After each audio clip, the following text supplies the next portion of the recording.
Angel of hope എന്ന ഏറ്റവും പുതിയ എപ്പിസോഡിലേക്ക് മക്കളെ നിങ്ങൾക്ക് എല്ലാവർക്കും സ്വാഗതം. ഇനി മുതൽ ഏഞ്ചൽ ഓഫ് ഹോപ്പ് എന്ന പ്രോഗ്രാമിലൂടെ ആയിരിക്കും സിസ്റ്റർ നിങ്ങളെ കാണാൻ വരിക. ഓക്കെ, ഇന്ന് നമ്മൾ ചിന്തിക്കുന്നത് വിശുദ്ധി എന്ന വിഷയത്തെ പറ്റിയാണ്.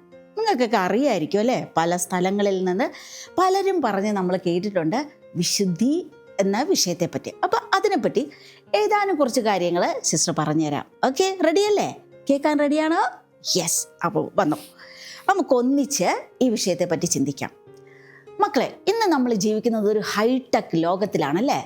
എന്ത് കാര്യങ്ങൾ ചോദിച്ചാലും ഈ നിമിഷത്തിനിൽ ഏതാനും സമയങ്ങൾക്കുള്ളിൽ നമ്മുടെ വീട്ടിൽ നമ്മുടെ സ്വന്തം ഈ ടേബിളിൻ്റെ പുറത്ത് സംഗതികൾ വരും. അങ്ങനത്തുള്ള ഹൈലി അഡ്വാൻസ്ഡ് ആയിട്ടുള്ള ഒരു ലോകത്താണ് മക്കളും ഞാനും ജീവിക്കുന്നത്.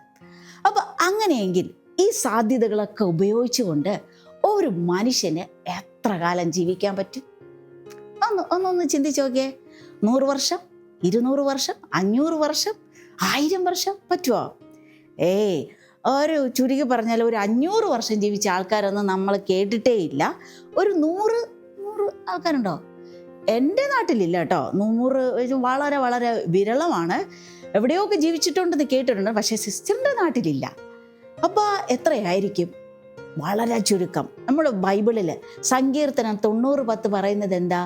നമ്മുടെ ആയുഷ്കാലം 70, ഏറിയാൽ 80. അപ്പോൾ അത്രയേ ഉള്ളൂ അല്ലേ. വളരെ ചുരുക്ക സമയമാണ് ഇത്രയും സാധ്യതകളുള്ള ലോകത്തിൽ. ഇനി ഈ ലോകത്ത് എന്തായാലും നമ്മൾ ജീവിക്കുവാണല്ലോ. ജീവിക്കുമ്പോൾ നമ്മുടെ മുന്നിൽ 2 ഓപ്ഷൻ ഉണ്ട്. ഓക്കെ, 2 തരത്തിൽ ജീവിക്കാം. Option number 1, വിശുദ്ധനായി, ജ്ഞാനിയായി. എന്ന് പറഞ്ഞാൽ ജ്ഞാനി വിശുദ്ധൻ എന്നൊക്കെ പറയുമ്പോൾ എന്നാണ്? വിവേകമുള്ളവൻ, അറിവുള്ളവൻ, ആൾക്കാർ കാണുമ്പോൾ നമ്മളെ ബഹുമാനിക്കും അല്ലേ. അതൊക്കെയാണ് ജ്ഞാനി, ഇച്ചിരി ഹയർ ലെവൽ. ഇനി അതിൻ്റെ ജസ്റ്റ് ഓപ്പോസിറ്റ് എന്താ? വിഡ്ഢി, എന്ന് വെച്ചാൽ കോമാളി, മണ്ടൻ, പരിഹാസപാത്രം, അങ്ങനെയൊക്കെ ഒന്നും അറിഞ്ഞുകൂടാത്തവൻ. ഇങ്ങനെ ഈ കാറ്റഗറിയിലും ജീവിക്കാം, ഇങ്ങനെയും ജീവിക്കാം. അപ്പം നിങ്ങൾക്ക് എന്താണ് ആഗ്രഹം? ജ്ഞാനിയായി വിശുദ്ധനായി ജീവിക്കണോ, അതോ വിഡ്ഢിയായി കോമാളിയായി ജീവിക്കണോ? ഓക്കെ, ഉത്തരം പറയാൻ വരട്ടെ. സിസ്റ്റർ അതിൻ്റെ പ്രത്യേകതകൾ കൂടി പറഞ്ഞുതരാം. അത് പറഞ്ഞിട്ട് ചോദ്യത്തിന് ഉത്തരം പറഞ്ഞാൽ മതി. ഓക്കെ, ജ്ഞാനിയുടെ പ്രത്യേകത എന്ന് പറഞ്ഞാൽ സാധാരണഗതിയിൽ ബുദ്ധിമാനായിരിക്കും. നമ്മൾ ഹൈലി ഇൻ്റലക്ച്വൽ എന്ന് പറയത്തില്ലേ, ബുദ്ധിമാനാണ്. ഏത് കാര്യങ്ങൾ നമ്മൾ അവരുടെ മുമ്പിൽ അവതരിപ്പിച്ചാലും അവർക്കൊരു ഉത്തരം ഉണ്ടാവും. ഏത് പ്രശ്നങ്ങൾ നമ്മളിങ്ങനെ നിരത്തി വെച്ചാലും ഒരു സൊല്യൂഷൻ അവരുടെ ഭാഗത്തു നിന്നുണ്ടാവും. അതാണ് ജ്ഞാനി, ബുദ്ധിമാൻ അല്ലേ, സ്മാർട്ട്, ഇൻ്റലിജൻ്റ് എന്നൊക്കെ പറയില്ലേ. രണ്ടാമത്തെ എന്ന് പറഞ്ഞാൽ ജ്ഞാനിക്ക് അവൻ്റെ വികാരങ്ങളെ നിയന്ത്രിക്കാൻ അറിയാം. ഓക്കെ, നമുക്കറിയാമല്ലോ പലതരം വികാരങ്ങളുണ്ട്. പോസിറ്റീവ് ഉണ്ട്, നെഗറ്റീവ് ഉണ്ട്. അപ്പോൾ പോസിറ്റീവ് എന്തൊക്കെയായിരിക്കും? ഈ ഹാപ്പിനെസ്, ജോയ്, കണ്ടൻമെൻറ്റ്, അഡ്മിറേഷൻ അല്ലേ, സന്തോഷം, സമാധാനം, ഇതൊക്കെ പോസിറ്റീവാണ്. ഇനി നെഗറ്റീവ് എന്ന് പറയുമ്പോഴോ ദേഷ്യം, വെറുപ്പ്, ഒറ്റപ്പെടൽ, കുറ്റപ്പെടുത്തൽ, എനിക്ക് ആരും വേണ്ട, ആരും എന്നെ നോക്കണ്ട, ഇങ്ങനെ നമ്മളിൽ തന്നെ ഒതുങ്ങി ജീവിക്കുന്നത്. അപ്പോൾ ഈ 2 ഇമോഷൻ എന്ന് വെച്ചാൽ പോസിറ്റീവ്, നെഗറ്റീവ്, ഈ വ്യത്യസ്തമായ ഇമോഷൻസ് ഓരോ സാഹചര്യത്തിലും നമുക്ക് വരും. അപ്പോഴൊക്കെ അത് നിയന്ത്രിക്കാൻ അങ്ങ് 2 എക്സ്ട്രീം പോകത്തില്ല. ദേഷ്യത്തിൻ്റെ അങ്ങേ അറ്റം പോകത്തില്ല, സന്തോഷത്തിന് ആർത്തി, ആർമാദം എന്നൊക്കെ പറഞ്ഞ് കേട്ടിട്ടില്ലേ, അങ്ങേ അറ്റം പോകത്തില്ല. 2 ഇങ്ങനെ ബാലൻസ് ചെയ്ത് ജീവിക്കാൻ ഒരു ജ്ഞാനിക്ക് പറ്റും, ഒരു വിശുദ്ധന് പറ്റും. ഓക്കെ, ഇനി അടുത്ത ഒരു 3ാമത്തെ ഗുണമെന്ന് പറയുമ്പോഴുണ്ടല്ലോ, ഇവന് ഒരു ആത്മീയനായിരിക്കും. ആർക്കാ? ജ്ഞാനിക്ക് ഒരു ആത്മീയതയുണ്ടാവും. ഓക്കെ, ഈ ആത്മീയത എന്ന് പറയുമ്പോൾ എന്നാ? ദൈവവുമായിട്ടുള്ള കണക്ഷൻ. ഓക്കെ, ദൈവവുമായിട്ട് മാത്രമല്ല, പ്രകൃതിയോട്, നമ്മുടെ ചുറ്റുവട്ടത്തോട് കാണും. 3ാമത്തെ നമ്മളോട് തന്നെ നല്ലൊരു ബന്ധം ഉണ്ടാവും. അപ്പം ചുരുക്കി പറഞ്ഞാൽ ഒരു ജ്ഞാനിയുടെ പ്രത്യേകത എന്നാ? അവന് വികാരങ്ങളെ നിയന്ത്രിക്കാൻ അറിയാം. 2ാമത്തേത് എന്നാ? ജ്ഞാനി ബുദ്ധിമാനായിരിക്കും. 3ാമത്തെ സിസ്റ്റർ എന്താ പറഞ്ഞാൽ? അവൻ ആത്മീയനായിരിക്കും. ദൈവവുമായിട്ടുള്ള ബന്ധം എന്ന് പറഞ്ഞാൽ ജാതി, മതം, വർഗം, അതൊക്കെ മേലെ. ഓക്കെ, അതൊന്നുമല്ല, അതൊക്കെ മേലെയാണ്. അപ്പോൾ ഈ ദൈവവും ഞാൻ നമ്മൾ കണ്ടിട്ടില്ലേ മൊബൈലിൽ വൈഫൈ, അത് നമ്മൾ വൈഫൈ ഓൺ ചെയ്തിട്ട് ചകചകയെന്ന് പറഞ്ഞ് നമുക്ക് ഡേറ്റാസ് കിട്ടും അല്ലേ, എവിടെ വേണം. അപ്പോൾ അതുപോലെ ദൈവവുമായിട്ടുള്ള ഭയങ്കര കണക്ഷനാണ്. അപ്പനും മോളും, അമ്മയും മോളും പോലുള്ള ഒരു ബന്ധം. ഓക്കെ, ഇപ്പോൾ ദൈവവുമായിട്ടൊരു കണക്ഷൻ. 2ാമത്തേത് പ്രകൃതിയുമായിട്ടൊരു കണക്ഷൻ. ഞാൻ എന്നെ തന്നെ സ്നേഹിക്കുന്നു, എന്നോടും ഇഷ്ടം, സ്നേഹം. അതാണ് ഈ 3 തരത്തിലുള്ള കണക്ഷനുള്ള ആളാണ് ഒരു ജ്ഞാനി അല്ലെങ്കിൽ ഒരു വിശുദ്ധൻ. പിടികിട്ടിയല്ലോ. ഓക്കെ, ഇനി അടുത്ത പ്രത്യേകത, നമ്മുടെ 2ാമത്തെ ആളാണ് വിഡ്ഢി അല്ലെങ്കിൽ കോമാളി, അറിവില്ലാത്തവൻ, അവരുടെ പ്രത്യേകത. അതും കൂടി സിസ്റ്റർ പറഞ്ഞേട്ടെ. നിങ്ങൾക്ക് പല കാര്യങ്ങൾ അറിയാമായിരിക്കും, അപ്പോൾ വിഡ്ഢിയുടെ പ്രത്യേകത എടുത്തുചാട്ടമായിരിക്കും. ഏത് കാര്യത്തിനും ഒന്ന് ചിന്തിക്കാതെ എല്ലാത്തിനും ചകചക ഒരു കാര്യം കണ്ട ഉടനെ ഉത്തരം പറഞ്ഞിരിക്കും. അത് ശരിയാണോ തെറ്റാണോ എന്നുള്ള ഒരു ധാരണ കാണില്ല. അതാരെങ്കിലും മുറിപ്പെടുത്തോ വേദനിക്കോ നല്ലതാണോ അങ്ങനെയൊന്നും പുള്ളിക്ക് ഒരു ധാരണ കാണില്ല. ഇങ്ങനെ എടുത്തുചാട്ടം. പിന്നെ വികാരങ്ങളായിരിക്കും കൂടുതൽ വരുന്നത്. വികാരത്തിനനുസരിച്ച് പ്രതികരിക്കുക. ഇനി മൂന്നാമത്തത് സിസ്റ്റർ നേരത്തെ പറഞ്ഞതുപോലെ ദൈവമായിട്ട് ഒരു കണക്ഷനൊന്നും കാണത്തില്ല. സ്വന്തം കാര്യങ്ങൾ ചിന്തിച്ച് തീരുമാനിച്ച് ജീവിക്കുന്നു. അപ്പോൾ തന്നെ അവൻ പരിഹാസപാത്രമായി മാറും. അപ്പം പിടികിട്ടിയല്ലോ, ദൈവം കാണത്തില്ല. രണ്ടാമത്തത് എടുത്തുചാട്ടം കൂടുതലായിരിക്കും, വികാരങ്ങൾക്കനുസരിച്ച് അങ്ങ് ഒഴുകി പോകും. ഇതൊക്കെയാണ് രണ്ട് കൂട്ടരെയും പ്രത്യേകത.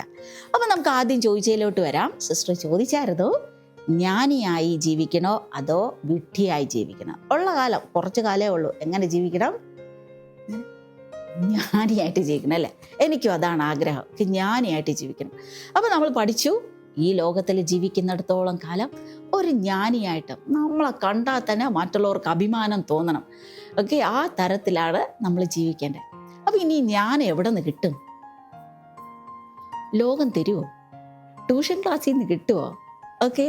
അല്ലെങ്കിൽ നമുക്ക് CBSE സിലബസ് ഉണ്ട്, ICSE ബോർഡുണ്ട്, സ്റ്റേറ്റ് ഉണ്ട്, അങ്ങനെ എന്തൊക്കെയുണ്ട്. ഇവിടെ നിന്നൊക്കെ നമുക്ക് കിട്ടാൻ സാധ്യതയുണ്ടോ? അല്ലെങ്കിൽ യൂട്യൂബോ റീൽസോ ഇൻസ്റ്റയോ ഇപ്പോൾ നമുക്ക് AI ഉണ്ട്, അവിടെ നിന്നൊക്കെ കിട്ടുമോ? മക്കളെ, നമ്മൾ ഒരു കാര്യം മനസ്സിലാക്കണം, ഇവരൊക്കെ നമുക്ക് ഡേറ്റ തരും, ലോകത്തിൻ്റെ അറിവുകൾ നമുക്ക് തരും, ഉറപ്പാണ്, 100% ഷുവറാണ്. പക്ഷെ ജ്ഞാനം, വിവേകം, എന്ത് ചെയ്യണം എന്ത് ചെയ്യരുത്, ഇത് ഓക്കെയാണ് ഇത് ഓക്കെ അല്ല, ഇതെനിക്ക് വേണം ഇത് എനിക്ക് വേണ്ട, ഇങ്ങനെ നമുക്ക് പല മിക്സ്ചർ ആയിട്ട് നമ്മളുടെ മുന്നിൽ വെക്കുമ്പോൾ അതിൻ്റെ ബെസ്റ്റ് തിരഞ്ഞെടുക്കാൻ ജ്ഞാനം വേണം. ജ്ഞാനം എവിടെ നിന്നാണ് വരുന്നത്? മുകളിൽ നിന്നാണ്, ദൈവത്തിൽ നിന്നാണ് വരുന്നത്. അപ്പം ഈ ജ്ഞാനം ലോകത്തിന് തരാൻ പറ്റില്ല, ഒരു ട്യൂഷൻ ടീച്ചറിന് തരാൻ പറ്റില്ല. അങ്ങനെയെങ്കിൽ ഈ ജ്ഞാനം തരുന്നത് ദൈവത്തിൽ നിന്നാണ്. ഇനി എങ്ങനെ നമ്മൾ സ്വന്തമാക്കും? Any idea?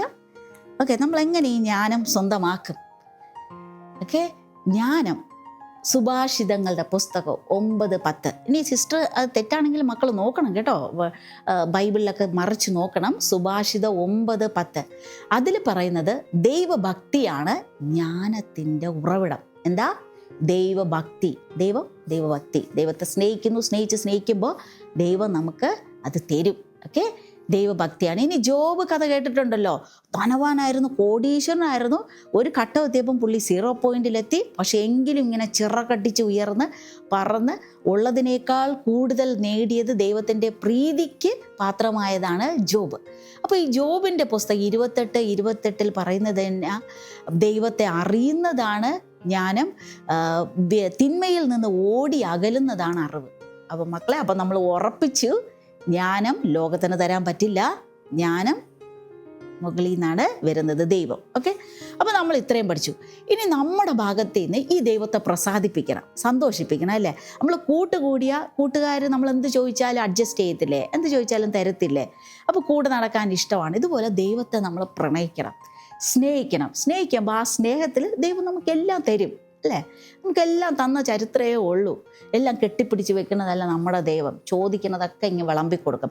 കൈ നീട്ടിപ്പിടിച്ചാൽ കൈ ഇങ്ങനെ തിരിച്ചു വലിക്കില്ല നമ്മുടെ ദൈവം. അത്രമാത്രം നമ്മളെ സ്നേഹിച്ച് ഉള്ളതെല്ലാം വിളമ്പിത്തരുന്നതാണ് ദൈവം. അപ്പോൾ ഈ ജ്ഞാനം, വിശുദ്ധി കിട്ടണമെങ്കിൽ മക്കളെ എന്ത് ചെയ്യണം?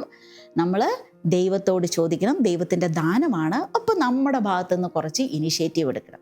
അപ്പോൾ 3 കാര്യങ്ങൾ സിസ്റ്റർ പറഞ്ഞുതരാം, മറക്കുമോ? 3 കോഡാണ്. നാവടക്കം, മുണ്ടടക്കം, കണ്ണടക്കം. അടക്കം എന്ന് പറഞ്ഞാൽ അറിയാലോ, നമ്മൾ അടക്കി വെക്കുന്ന നിയന്ത്രണം നമ്മുടെ പരിധിക്ക് ഉള്ളിലാണ്. നാവടക്കം, മുണ്ടടക്കം, കണ്ണടക്കം. നാവ് അറിയാലോ, നാവടക്കം എന്ന് പറഞ്ഞാൽ എന്നാ? ഈ തോന്നുന്നത് വിളമ്പുന്നത് നാവടക്കമാണോ? എന്തിനും ലലല സംഭവം എന്ന് പറഞ്ഞാൽ ആരുടെ മുമ്പിലും വിളമ്പിക്കൊടുക്കുന്നത് നാവടക്കമാണോ? ഇല്ല. ഉദാഹരണത്തിന് സിസ്റ്റർ പറയാണ്, നമ്മളിങ്ങനെ തല്ലുപിടിക്കുമ്പോഴോ അല്ലെങ്കിൽ നമുക്ക് ഇഷ്ടമില്ലാതെ വരുമ്പോൾ നമ്മൾ തെറി പറയുന്നു, മോശം വർത്തമാനം പറയുന്നു, അമ്മയുടെ അടുത്തും പപ്പയോ ഒക്കെ നമുക്ക് ചാടിക്കടിക്കുന്ന സ്വഭാവം, ദേഷ്യം കാണിക്കണം, അത് നല്ലതാണോ? ഇല്ല. അപ്പം നമ്മുടെ നാവ് ബട്ടർ പോലെ, ഫ്രിഡ്ജിൽ ബട്ടറില്ലേ, അത് പോയി തൊട്ട് നോക്കണം, എന്തുമാത്രം സോഫ്റ്റാണ്. ഇതുപോലെ മയമുള്ളതായിരിക്കണം നമ്മുടെ വാക്കുകൾ. അപ്പോൾ മറ്റുള്ളവരെ വിഷമിപ്പിക്കുന്നത് പറയുന്നത് വിശുദ്ധിക്ക് യോജിച്ചതാണോ? അല്ല. നല്ലത് പറയണം. ഇനി മക്കളെ, നിങ്ങൾ ചെയ്യേണ്ടത് പ്രോത്സാഹിപ്പിക്കുന്ന വാക്കുകൾ അല്ലേ, അവൾ പറയല്ലേ കൊള്ളാം, മെടുക്ക്, നന്നായിട്ടുണ്ട്, ശരിയാകും, സാരമില്ലടാ, ഇറ്റ്സ് ഓക്കെ, ശരിയാ, ഞാനില്ലേ കൂടെ. ഇതൊക്കെ എന്നെ വളർത്തുന്ന ഒരു ജ്ഞാനിയുടെ ലക്ഷണങ്ങളാണ്. ഓക്കെ, വളർത്തുന്ന, മോട്ടിവേറ്റ് ചെയ്യുന്ന, സപ്പോർട്ട് ചെയ്യുന്ന വാക്കുകൾ പറയണം. അല്ലാതെ നീ ഗുണം പഠിക്കണം, നശിക്കത്തില്ല, ലാലല ലലല സംഭവം പറയാൻ പാടില്ല. അങ്ങനെ പറഞ്ഞാലും എന്നാ ചെയ്യണം മക്കളെ, നിങ്ങൾ പറയണം, നിങ്ങൾ രണ്ടെണ്ണം അങ്ങോട്ട് കൂട്ടി പറയരുത്, ഉരുളയ്ക്ക് ഉപ്പേരി പോലെ വിളമ്പരുത്. നിങ്ങളാണ് എൻ്റെ ഈശോയെ നിൻ്റെ സ്നേഹത്തെ പ്രതി സൈലൻസ്, ഷട്ടർ ഇടുക. ഇനി കേൾക്കുമ്പോൾ നിങ്ങൾക്ക് ഇറിറ്റേഷൻ ആണെങ്കിൽ 1 മിനിറ്റ് ഞാൻ ഇപ്പം വരാമെന്ന് പറഞ്ഞിട്ട് അങ്ങ് വേറെ ഏതെങ്കിലും സ്ഥലത്ത് പോയി കുറച്ച് കഴിഞ്ഞിട്ട് വരിക. ഓക്കെ, അപ്പോൾ എന്നാ നാവടക്കം നമ്മൾ പഠിച്ചു. ഇനി മുണ്ടടക്കം എന്ന് പറഞ്ഞാൽ വസ്ത്രമല്ലേ, മുണ്ട് ചേട്ടന്മാരൊക്കെ പപ്പയൊക്കെ ഉടുക്കണ കണ്ടിട്ടില്ലേ, വസ്ത്രം. ഈ വസ്ത്രം മാന്യതയായിരിക്കണം. ഇനി പെൺകുട്ടികൾക്ക് നിങ്ങൾക്ക് അതിലൊരു കൺഫ്യൂഷൻ ഉണ്ടെങ്കിൽ, എല്ലാവരും ഇങ്ങനെയൊക്കെ ചെയ്യുന്നു, നമ്മൾ പിന്നെ ചെയ്യുന്ന എന്താ പ്രത്യേകത എന്ന് നമുക്ക് തോന്നും. നമ്മൾ സാധാരണ മനുഷ്യരല്ലേ, ഇറ്റ്സ് ഓക്കെ. അപ്പോൾ എന്നാ നമുക്ക് ബെസ്റ്റ് ആണോ എന്നറിയാൻ പെൺകുട്ടികൾ തന്നെ ഡ്രസ്സൊക്കെ ധരിച്ചിട്ട് പപ്പയോടോ ചേട്ടനോ ഒക്കെ വീട്ടിൽ കാണുമല്ലോ, അവരോട് പോയി ചോദിക്കണം, ഇത് കൊള്ളാവോ, ഇത് നല്ലതാണോ, ഇതിങ്ങനെ ഇട്ട് ഞാൻ പുറത്ത് പോട്ടെ എന്ന് പറഞ്ഞ് ചോദിക്കുമ്പോൾ അവർ അപ്രൂവൽ തരുവാണെങ്കിൽ, അവർ പറഞ്ഞാൽ ഓക്കെ വെക്കോ എന്നൊരു സാങ്ഷൻ തന്നു കഴിഞ്ഞാൽ ആ ബെസ്റ്റ് ഡ്രസ്സ് ഇട്ടുകൊണ്ട് നിങ്ങൾ എവിടെ വേണോ വെക്കോ. ഓക്കെ, അതുപോലെ ആൺപിള്ളേരാണെങ്കിൽ എന്നാ ചെയ്യണം, നിങ്ങളുടെ ഡ്രസ്സും കാര്യങ്ങളൊക്കെ ഇട്ടതിന് ശേഷം അമ്മയെ കാണിക്കണം, അല്ലെങ്കിൽ ചേച്ചിയോ അനിയത്തിയോ ഒക്കെ കാണിക്കണം. അവർ അപ്രൂവൽ തന്നാൽ ഇറ്റ്സ് ഓക്കെ, ബെസ്റ്റാണ്. ഓക്കെ, പിന്നെ ഒരു കാര്യം, സൺഡേ ബെസ്റ്റ് കേട്ടിട്ടുണ്ടോ? ഈശോപ്പയുടെ അടുത്ത് പോകുമ്പോൾ, ദൈവത്തിൻ്റെ അടുത്ത് പോകുമ്പോൾ ഏറ്റവും ബെസ്റ്റ് ഇട്ടുകൊണ്ട് പോകണം. അതാണ് സൺഡേ ബെസ്റ്റ് എന്ന് പറയുന്നത്. ഓക്കെ, ഇത്രയും ചെയ്യുമല്ലോ. ഇനി എന്നാ ഒന്നുമില്ല. അപ്പോൾ സിസ്റ്റർ എന്താ പറഞ്ഞു, നാവ് അടക്കം. നാവ് നമ്മൾ മാനേജ് ചെയ്യാൻ പഠിച്ചാൽ മക്കളെ നമ്മൾ രക്ഷപ്പെട്ടു. ഓക്കെ, രണ്ടാമത്തെ തന്നെ മുണ്ട്, വസ്ത്രധാരണം നമ്മൾ ശ്രദ്ധിക്കണം. ഓക്കെ, ആർക്കും നമ്മൾ ഒരു ഉതപ്പ് കൊടുക്കരുത്, ആർക്കും ഒരു സെക്ഷൽ എറൗസൽ ഉണ്ടാകുന്ന തരത്തിലായിരിക്കരുത് നമ്മുടെ വസ്ത്രധാരണം. അല്ലേ, വിലയുണ്ടെങ്കിലല്ലേ നമ്മൾ പൊതിഞ്ഞ് പിടിച്ച് സൂക്ഷിച്ച് ഗോദ്രേജ് കബേർഡിൽ മണിച്ചിത്രത്താണ്ടി കീട്ട് പൂട്ടി വെക്കത്തുള്ളൂ. അതുപോലെയാണ് മക്കളെ ഇത് ബെസ്റ്റ്. ആർക്കും ഒന്ന് തോണ്ടിക്കളിക്കേണ്ട സാഹചര്യം ഒരുക്കി കൊടുക്കരുത്. പിടിയിട്ടില്ല. ഇനി മൂന്നാമത്തെ കാര്യം എന്താ, നാവടക്കം, മുണ്ടടക്കം, കണ്ണടക്കം. കണ്ണിലൂടെയാണ് പാപം കടന്നു വരുന്നത്. നിങ്ങൾ ശ്രദ്ധിച്ചിട്ടില്ലേ? ഒരു കാര്യം നമ്മൾ കാണുന്നു, കണ്ടതിന് ശേഷം നമ്മൾ ഇത് വയ്ക്കുമ്പോൾ നമ്മളിങ്ങനെ ആലോചിക്കും, സാഹചര്യങ്ങൾ കിട്ടുമ്പോൾ ലാലല നമ്മൾ കുറേ ചർച്ചകളൊക്കെ കാണില്ലേ, അത് കഴിഞ്ഞ് ആ ചർച്ച കഴിയുമ്പോൾ അവരുടെ വാക്കുകളായിരിക്കും നമ്മളിലൂടെ പുറത്തു വരുന്നത്. അപ്പോൾ കാണേണ്ടത് കാണുക, ഒരു അതിർവരമ്പ് വയ്ക്കുക. ഏത് കാര്യത്തിനും ഒരു അതിർത്തി വേണം, അല്ലേ? നമ്മുടെ കയ്യിൽ മൊബൈലൊക്കെ ഉണ്ടാവുമല്ലോ, അല്ലേ? വേണ്ട, ഈ പേപ്പർ തന്നെ നോക്കിയേ, ഒരു അതിരുണ്ട്. ഓക്കെ, ഒരു അതിർവരമ്പുണ്ട്. അതുപോലെ അതിർവരമ്പ് നമ്മുടെ ബന്ധങ്ങൾക്ക്, സൗഹൃദങ്ങൾക്ക്, എല്ലാ കാര്യങ്ങൾക്കും ഒരു അതിർത്തി വേണം. ചെയ്യില്ലേ? ഇങ്ങനെ പതിയെ ചെയ്ത് നമ്മളും വിശുദ്ധരായി ജ്ഞാനിയായി ജീവിക്കും. ഇനി അവസാനമായി സിസ്റ്റർ ഒരു കാര്യം കൂടി പറയാം. ഇതുപോലെ ഈ റേഞ്ചിൽ ജീവിച്ച ആൾക്കാർ നമ്മുടെ ബൈബിളിലുണ്ട്. നമ്മുടെ ചേട്ടന്മാരും അങ്കിൾമാരും ആൻറ്റിമാരും ചേച്ചിമാരും ഒക്കെ. അപ്പോൾ ആ സിസ്റ്റർ നിങ്ങൾക്ക് പരിചയപ്പെടുത്തി തരാം. 3 ആൾക്കാരാണ് നിങ്ങളെപ്പോലെ കുഞ്ഞു മക്കളായിട്ട് നല്ല വിശുദ്ധരായിട്ട് ജീവിച്ച് ഒരു കളങ്കവും വരാത്ത ആൾക്കാർ. കണ്ടിട്ട് വല്ല പിടുത്തമുണ്ടോ? ഇതാരായിരിക്കും? ക്ലൂ തരാം. പഴയ നിയമത്തിലെയാണ്. ആദ്യത്തെ ന്യായാധിപനാണ്. ഒക്കെ ഒരു കുഞ്ഞു പയ്യനായിട്ട് ജെറുസലേം പള്ളിയിൽ വന്നതാണ്. ഓക്കെ, കൺഫ്യൂഷൻ അടിക്കുന്നില്ല, സിസ്റ്റർ പറഞ്ഞുതരാം. ഇത് സാമുവലാണ്. സാമുവൽ ഒരു കുഞ്ഞു പയ്യനായിട്ടാണ് പള്ളിയിൽ വന്നത്. പള്ളിയിലെന്ന് വെച്ചാൽ ഏലിയ പ്രവാചകൻ്റെ കീഴിൽ വന്നത്. ഏലിയ പ്രവാചകനും 2 പിള്ളേരുണ്ടായിരുന്നു, ഫിനഹാസും കോഹ്നിയും. ഈ 2 പിള്ളേരും ഇച്ചിരി തരികിട സ്വഭാവമാണ്. എന്ന് വെച്ചാൽ ദൈവം പറഞ്ഞതുപോലെയല്ല അവർ ജീവിച്ചത്. പക്ഷെ ആ പ്രായത്തിൽ വളർന്ന് ഈ സാമുവൽ അവരോടൊപ്പമാണ് ജീവിച്ചത്. പക്ഷെ അവരുടെ വേണ്ടാത്ത തിന്മ പ്രവൃത്തികളൊന്നും കണ്ട് അതിലങ്ങ് ലയിച്ച് ചേർന്ന് ആ സ്വഭാവം ഡെവലപ്പ് ചെയ്യാതെ ഇവൻ ദൈവത്തോട് താതാത്മ്യം പ്രാപിച്ച് നല്ല വിശുദ്ധനായി ജീവിച്ചു. ഓക്കെ, അവസാനം പ്രവാചകനായി ദൈവം ഉയർത്തി. ഇതുപോലെ നിങ്ങളെപ്പോലെ കുഞ്ഞിപ്പയ്യനാണ്. ഇനി അടുത്തത് നമ്മുടെ ദാനിയേൽ. ഇതിൽ ഇച്ചിരി പ്രായമുള്ള ദാനിയേലാണ്, എങ്കിലും കുഞ്ഞ് ദാനിയേൽ 17 വയസ്സ് എന്ന് വെച്ചാൽ ചെറുപ്പക്കാരനായിരുന്നപ്പോഴാണ് അടിമത്തത്തിലേക്ക് കൊണ്ടുപോയത്. അവിടെ ബാബിലോണിൽ പോയത്. അവിടെ തന്നെ രാജകൊട്ടാരത്തിലാണ് ട്രീറ്റ്. അവിടെ കിട്ടുന്ന എല്ലാം എന്ത് ചോദിച്ചാലും നിമിഷ നേരത്തിനുള്ളിൽ ആൾക്കാർ പുള്ളിയുടെ മുന്നിലെത്തിക്കും. പക്ഷെ എങ്കിലും അവിടുത്തെ ആ സുഖഭോഗങ്ങളിലൊന്നും അടിമപ്പെടാതെ വിശുദ്ധനായി വിശുദ്ധി കാത്തു സൂക്ഷിച്ച് മിടുമിടുക്കനായി ജീവിച്ചു. അതുകൊണ്ട് കണ്ടില്ലേ മക്കളെ, ഒരു സിംഹമാണോ? എത്ര സിംഹമാണ് ചുറ്റും നിന്നിട്ടും ഒരു പോറലും പോലും പറ്റാതെ. മാത്രമല്ല ഹബക്കുക്ക് ദൈവം ഭക്ഷണം ഏർപ്പെടുത്തി. നമുക്ക് വിശക്കില്ലേ സമയാസമയം, അത് നമ്മുടെ അപ്പനായ ദൈവത്തിനറിയാം. അതുകൊണ്ട് ഹബക്കുക്കിൻ്റെ കയ്യിൽ സമയാസമയം അപ്പവും ഇറച്ചിയൊക്കെ കൊടുത്തുവിട്ട് പുള്ളിയെ ക്യൂട്ടായിട്ട് സുന്ദരനായിട്ട് കാത്തു പരിപാലിച്ച് ഈ സിംഹക്കൂട്ടിൽ. ആരാ? ഒരു ചെറുപ്പക്കാരൻ. ഇനി അടുത്ത ലാസ്റ്റ് അറിയാവോ? ഫെറവോ ഒക്കെ നിൽക്കണ കണ്ടല്ലോ, അവിടെ ആരായിരിക്കും? നമ്മുടെ ജോസഫ്. കുട്ടി പയ്യനായിട്ട് സഹോദരങ്ങളൊക്കെ വിറ്റ ഒരു കുഞ്ഞി പയ്യനാണ്. ഓക്കെ, അവൻ അവിടെ പോയി കയ്യാമം എന്ന് വെച്ചാൽ ചങ്ങലൊക്കെ ഇട്ട് ഒരു അടിമയെ പോലെ കൊണ്ടുപോയ ചെറുക്കനാണ്. പക്ഷെ അവൻ ദൈവത്തോട് ചേർന്ന് അവൻ എല്ലാ സാഹചര്യങ്ങളും കിട്ടി. ഇതുപോലെ അവൻ്റെ ക്വാളിറ്റി അനുസരിച്ച് നല്ല ക്യൂട്ടാണ്, സുന്ദര കുട്ടപ്പൻ. പക്ഷേ എന്ത് ചെയ്തു? അവനും ഒരു മ്ലേച്ഛതയിലും ഒരു വികാരങ്ങൾക്കും അടിമപ്പെടാതെ ദൈവം പറഞ്ഞതുപോലെ ജീവിച്ചു. അവസാനം അവിടുത്തെ മന്ത്രിയായി മാറി. എന്ന് വെച്ചാൽ അടിമ മന്ത്രിയായി മാറി. കയ്യാമം വെച്ച് കൊണ്ടുപോയി പിന്നെ ചെങ്കോല പിടിക്കുന്നവനായി മാറി. അടിമ കുപ്പായം ഇട്ടവൻ പിന്നെ എന്നാ രാജാവിൻ്റെ അധികാരമുള്ള കുപ്പായം ഇട്ടു. അപ്പോൾ ഇതുപോലെ ആയിരിക്കണം മക്കളെ നമ്മളുടെ ജീവിതവും. ജീവിക്കില്ലേ? കുറച്ച് ശ്രമിച്ചാൽ മതിയെന്നേ, ബാക്കി നമ്മുടെ ദൈവം തന്നോടും. അപ്പോൾ ഇന്ന് നമ്മൾ പഠിച്ചത് എന്താ? വിശുദ്ധിയെ പറ്റിയാണ്. വിശുദ്ധി, ജ്ഞാനി. അപ്പോൾ സിസ്റ്റർ ആദ്യം പറഞ്ഞു തന്നു ജ്ഞാനമുള്ളവനും വിഡ്ഢിത്തം പറയുന്നവനും തമ്മിലുള്ള കാറ്റഗറി വ്യത്യസ്തം പറഞ്ഞു തന്നു. ഇനി ഈ ജ്ഞാനം ലോകത്തിന് തരാൻ പറ്റില്ല. എന്തൊക്കെ ഡെവലപ്മെൻ്റ് ഉണ്ടായാലും നടക്കത്തില്ല, മുകളിൽ നിന്ന് വരണം. അപ്പം നമ്മുടെ കണക്ഷൻ എപ്പോഴും വൈഫൈ പോലെ കണക്റ്റഡ് ആയിരിക്കണം. ഈ കണക്ഷൻ ശരിയാകുമ്പോൾ ഈ കണക്ഷൻ ശരിയാകും. ഓക്കെ അല്ലേ?